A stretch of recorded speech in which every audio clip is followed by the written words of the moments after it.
मिटा दर्द जुदाई है तेरे दरबार में आकर, तसल्ली दिल ने पाई है तेरे दरबार में आकर। तो वो जवानों, रिस्क की तंगी भी हो सकती है, आफतें भी हो सकती हैं, इम्तिहान है बंदे का। फरमाया गया कि तुम कलमा पढ़ लो तो ये मत समझना कि तुम्हें आजमाया ना जाएगा। मुसलमान हो और आजमाए ना जाओ, ये तो हो ही नहीं सकता। हाँ, जन्नत को मुसीबत के पर्दों में छुपाया गया है, दोज़ख को ऐश के पर्दों में छुपाया गया है। ये भी याद रखना, मुसीबतें जितनी आएंगी जन्नत उतनी करीब होती जाएगी। और एक बात और बता दूं, खुशखबरी की बता दूं अगर इजाजत दे तो जी। ये रब की तरफ से खुशखबरी है। रब के बंदे को अगर कांटा भी चुभा, कांटा भी, और उसे तकलीफ का एहसास हुआ, अल्लाह क़यामत के दिन उस तकलीफ का भी नेकियों की सूरत में अजर अता फरमाएगा। सुभान अल्लाह। हाँ, हमें कांटा भी चुभेगा तो क़यामत में हमें उसका अजर दिया जाए। कदर करना, रिस्क की कदर किया करो, नाकदरी नहीं करनी है। और कभी भुखमरी आ जाए, हो सकता है जिंदगी में किसी के भी साथ हो। वो बूढ़ा था ना, घर में उसकी बेटियां थी, बेटा कोई नहीं था। वो कई दिन, हाँ, मैं अर्ज कर रहा था कि ये जो दौर है ना हमारा, ये खाने की कसरत है, खाने की कसरत है। एक दौर वो भी गुजरा है जो खाना कभी कभी कहीं कहीं मिला करता था। उसने आके क्या कहा हुजूर से, अगर हो तो खाना खिला दो, हो सके तो खाना खिला दे। मेरे हुजूर उसे लेके आए, सहाबा की भीड़ में हुजूर खड़े हुए, फरमाने लगे, है कोई जो मेरे मेहमान को खाना खिला दे? जानते हो कितने सहाबा थे मस्जिद में उस वक्त? 350 सहाबा मस्जिद में थे। कितने? 350। याद रख लें, कितने? 350 सहाबा मस्जिद में थे। हुजूर फरमाने लगे, है कोई जो इसे खाना खिलाए? 350 सहाबा की गर्दन झुक गई। ये कौन जमात है? ये वो जमात है, हुजूर कह दें तो कहने की देर होती है, इसे गर्दन कटाने में देर नहीं होती। लेकिन हुजूर कह रहे हैं, है कोई जो इसे एक रोटी खिला दे? लेकिन 350 की गर्दन झुकी। हुजूर ने फिर फरमाया, है कोई जो खाना खिला दे? किसी का सर नहीं उठा। तीसरी मर्तबा जब हुजूर ने फरमाया, क्या कोई ऐसा नहीं जो मेरे मेहमान को रोटी खिला सके? हजरत सलमान फारसी उठ के खड़े हो गए, आंख में आंसू थे, रो के कहने लगे, या रसूल अल्लाह, हम सब के माँ बाप आप पे कुर्बान हो जाएं। हुजूर, आपने 3 मर्तबा रोटी को कहा, ऐसा नहीं कि हमने सुना नहीं या हमने माना नहीं। कहते हुजूर, ये 350 सहाबा बैठे हैं, किसी के घर के अंदर एक रोटी मौजूद नहीं है। अल्लाह, एक रोटी मौजूद नहीं है। हुजूर, हम में से किसी का 3 दिन का फाका है, किसी का 4 दिन का फाका। हुजूर, किसी के घर 2 दिन से रोटी नहीं है। आका, अगर होती तो हुजूर के नाम पे कुर्बान। तो हुजूर ने फरमाया, क्या मेरा मेहमान भूखा रहेगा? हजरत सलमान फारसी रोए। हुजूर, इजाजत हो तो एक चौखट ऐसी भी जानता हूं जहां से कोई खाली नहीं गया, इजाजत दें तो मेहमान वहां ले जाऊं? मेरे हुजूर फरमाने लगे, कहां लेके जाओगे? कहने लगे, हुजूर, आपकी बेटी फातिमा की चौखट से कोई खाली नहीं गया है, इजाजत हो तो वहां ले जाऊं? मेरे हुजूर ने फरमाया, सलमान तेरी मर्जी। हजरत सलमान फारसी ने हाथ पकड़ा, सैयदा फातिमा की चौखट पे आ गए। कौन? सलमान आया है। चाचा क्यों आए हो? कहा, हुजूर का मेहमान है। हुजूर ने खाने का हुक्म दिया। 350 सहाबा में किसी के घर रोटी न थी, मैं आपकी चौखट पे लेके आ गया। इतना सुना, सैयदा फातिमा कहने लगी, चचा जरा मेहमान को थोड़ा पीछे कर दो। कहा, किस लिए? कहा, कुछ दिखाना है। मेहमान को पीछे किया, हजरत फातिमा ने दरवाजा खोला, खुद पर्दे की आड़ में रही, फरमाने लगी, चचा जरा झांक के देखो। सलमान फारसी ने झांक के देखा ना, हसनैन करीमैन जमीन पे चटाई पे यूं लेटे हुए थे। कहा, फातिमा क्या है? फरमाने लगी, तुम मेहमान लेके आए हो, मेरे बेटों ने 3 दिन से एक लुकमा नहीं खाया, मेरे बच्चों ने 3 दिन से एक लुकमा नहीं खाया, आप मेहमान लेके आ गए। जब इतना सुना, सलमान फारसी रो दिए, कहने लगे, सैयदा माफ करना, वापस जा रहा हूं। जब जाने लगे, आवाज आई, चचा ठहरिए, फातिमा की चौखट से कोई खाली चला गया, लोग कयामत तक मेरे बाप को ताना देंगे कि इनकी बेटी की चौखट से लोग खाली चले गए थे। कहा, फिर? कहा, चचा थोड़ा मेहमान को दूर कर दें, मुझे कुछ बात करनी है आपसे। इतनी दूर कर दें कि मेरी आवाज मेहमान के कानों तक ना जाए। अल्लाह अकबर। सलमान फारसी ने मेहमान का हाथ पकड़ा, दूर खड़ा किया, कहने लगे यार कुछ देर के लिए ठहर जा। मेहमान कहने लगा भूख लगी है, खाना कब मिलेगा? कहने लगे कुछ देर के लिए ठहर जा। ये कह के मेहमान को दूर किया, आए दरवाजे पे खड़े हो गए। सैयदा हुक्म क्या है, अंदर गई। जाने के बाद एक चादर हुजूर की बारगाह से उनको मिली थी, संदूक खोला, वो चादर निकाल के लाई हैं। लाने के बाद हजरत सलमान को दी। कहने लगी हैं चचा ये जाओ शमऊन के दरवाजे पे लेके चले जाओ, उससे कह देना कि इस चादर के बदले में हमें जो काटा दे दे। अल्लाह अकबर। लेकिन कहा चचा इसे दामन में छुपा के लेके जाना ताकि किसी की निगाह फातिमा की चादर पे न पड़ने पाए। अल्लाह अकबर। ये कह के चादर सैयदा ने दी है। हजरत सलमान ने चादर को संभाला है। आने वाला मेहमान भी ये मंजर देख रहा था। अल्लाह अकबर। सलमान गए, शमऊन के हाथ में चादर दी। सुन साहिब, सिर्फ चादर नहीं थी, आज वो चादर आ गई थी जिसके एक कोने में मागो नुजूम समा जाए, खुदा की कसम उस चादर की वुसअत में फर्क नहीं पड़ता है। आज वो चादर बाजार में जा रही थी जिस चादर को कयामत में अगर फैलाया जाएगा तो गुनहगारों के सर पे साया फिक्र हो जाएगी। आज वो चादर बाजार में आई है। जब हजरत सलमान ने चादर को लिया है, शमऊन के दरवाजे पे गए, कहा यार ये चादर ले ले, इसके बदले में जो का आटा दे दे। अल्लाह अकबर। शमऊन ने चादर देखी, खुशबू अलग थी, महक अलग थी। देख के कहने लगा और ये चादर कहां से लाए हो? हजरत सलमान कहते हैं ये कोई आम चादर नहीं है बल्कि सैयदुल अंबिया की बेटी की चादर है, खातून जन्नत की चादर है। कहा क्यों लेके आए? आज ये नौबत आ गई कि चादर बेच रहे हो। हजरत सलमान कहते हैं ओ यार बस कर, कुछ ना कह, जल्दी से जो दे दे, आटा दे दे। किस लिए? का दरवाजे पे उनके मेहमान खड़ा है, उन्होंने अपना फाका 3 दिन का काटा है, लेकिन मेहमान आया है तब चादर का सौदा हो रहा है। इतना सुनना था, शमऊन की चीख निकल जाती है। रो के चादर को सीने से लगाया, उसके बाद अंदर गया। एक थैले के अंदर आटे को रखा, दूसरे थैले में राशन का इंतजाम किया। दोनों थैले उठाए गए, ला करके सलमान फारसी के हवाले किए और कहा लो सलमान ये चादर भी लेके चले जाओ, ये राशन भी लेके चले जाओ। अल्लाह अकबर। जब सलमान चलने लगे, शमऊन की चीख निकल गई। कहने लगा सलमान ठहर तो सही, सिर्फ आटा लेके जा रहा है, बदले में कुछ तो दे के चला जा। कहा क्या चाहिए? काटा लेके जा रहा है, मुस्तफा का कलमा पढ़ा के चला। नारे तकबीर, नारे रिसालत, मसलक आला हजरत, पीर का दामन, मुफ्ती अम्मान रजा साहब। नारे तकबीर, नारे रिसालत, पीर यामीन साहब। नारे तकबीर। और इस्लाम के चाहने वालों ने ऐसे ऐसे दौर भी देखे, लेकिन कभी हराम की तरफ हाथ नहीं बढ़ाया। हाँ ऐसे ऐसे वक्त गुजरे कलमे वालों पर, लेकिन कभी उन्होंने नापाक चीज को हलक तक नहीं पहुंचाया। जो शराब पीते हैं, एक सवाल उनसे, एक सवाल, जमीन पे खुदा ने तुम्हारे लिए पानी फ्री किया है, या क्या ये कम बड़ा करम था? अगर उसने पानी को मोल का कर दिया होता तो बताओ जिंदगी कितनी मुश्किल हो जाती।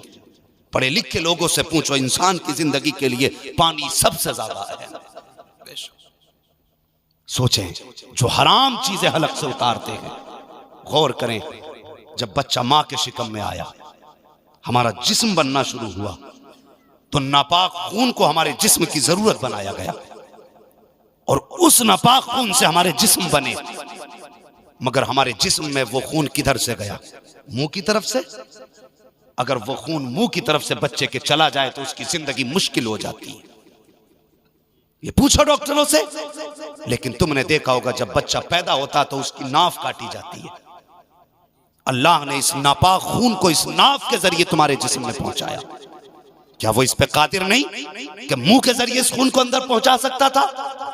वो हर शय पे कादिर है जो उसकी शान के लायक है, लेकिन नापाक खून को तेरे मुंह के जरिए नहीं बल्कि तेरी नाफ के जरिए पहुंचाया गया। कभी तूने सोचा क्यों?